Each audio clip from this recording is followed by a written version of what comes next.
My name's Dan, this is Cora, and we're here today to talk to you about board games for children and families. And today we're going to talk to you about this game.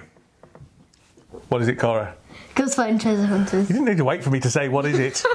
You're meant to be professional now. You're meant to be 8 years old. Good grief. And this is a Kinderspiel Jahres winner, because it's continuing our Kinderspiel Jahres winner series. Thank you. And this is for 2014. So 6 years ago. Let's see how it plays. Ghost Fightin Treasure Hunters is a cooperative game for 2 to 4 players by Brian Yu. The box says it's for kids of 8 and up. However, you can probably go a little bit younger than that, depending, as always, on the child. In the game, the players are treasure hunters exploring a haunted house. The aim of the game is to work together to collect all the treasure from the house and to get it to safety. On your turn, you roll a dice, which will tell you how many spaces you're going to be able to move later in your turn, but it's also going to tell you if you need to draw a ghost card. Now, the ghost cards usually tell you to add a ghost to a particular room, indicated by both the picture, but also by the letter in the corner. If there are already 2 ghosts in that room, then the room becomes haunted, and you put a red haunted marker in it. If the room was already haunted, then the haunting spreads to the next room down. If there are 6 haunted markers on the board, then you lose the game. The other type of ghost card you can draw tells you to shuffle all the discarded cards back into the deck, which ramps up the risk of filling up rooms that already have ghosts in them. You can fight the ghosts, however, by moving into their rooms and rolling this special dice, or even rolling 2 dice if there's more than one of you in there. For every ghost symbol you roll, remove 1 ghost from that room. You can also remove the haunting markers, but these are more difficult and need 2 people in the room to do that. And they also need to roll a haunting symbol, which is a bit more rare. And also, once you're in a haunted room, you're unable to leave it until the haunting has been defeated. The other thing you can do while you're moving around is pick up treasure tokens and stick them in your backpack. Now, you win the game by getting all 8 treasure tokens out of the house. Those are the basic rules. There are some slightly more complicated ones for the more advanced game, but that advanced game makes it harder too. Let's see what Cora thinks of Ghost Fightin Treasure Hunters. I really like it because also the rage when you're pulling out a card and it's the one that makes a red ghost. Yeah. And you're in that place. Yeah. And then you can't get out again. You mean it's really exciting when that happens?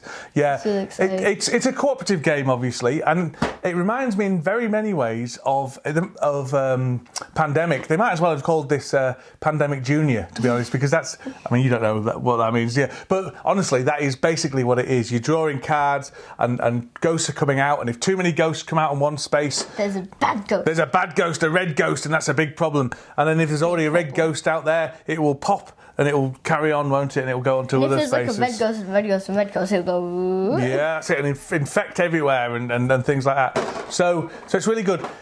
The pieces are lovely though, aren't they? Yeah. Yeah? These little ghosts, you can put them on your fingers. Yeah, I did that, didn't I? Yeah, put them on your fingers there. Little puppets. This one fits my finger a bit better. And the one thing I like about these cards is that I haven't got the right cards here. But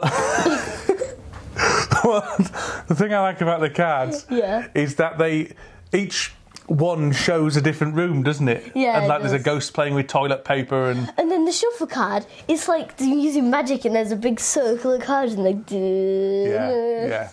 So this is a great cooperative game. I, in many respects, would probably prefer to play Forbidden Island.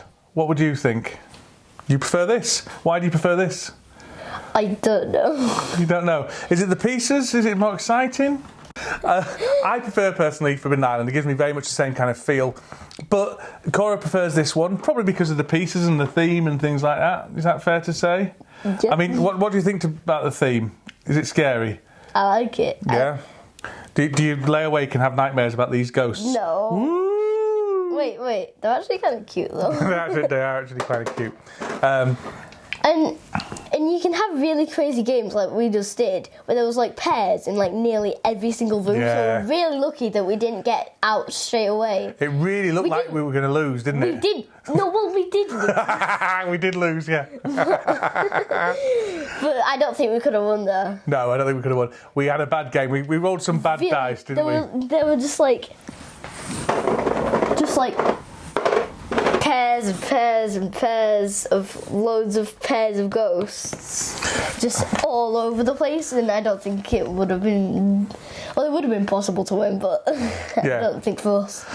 So, Cora, how many out of 5 would you give Ghost Fightin Treasure Hunters? 4.5. 4.5 out of 5? No, wait, actually, 4.6. 4.6.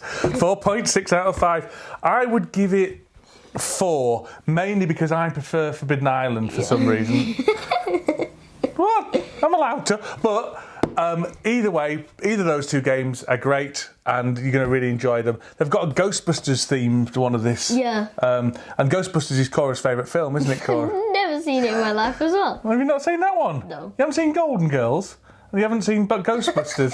So What's your parents doing? You're my parents. Oh, man. So, Ghost Fightin Treasure Hunters, we give it 4.5 out of 5, and I give it 4 out of 5. And so, with our brand new sign-off, it's goodbye from me and... Goodbye from me. Bye-bye.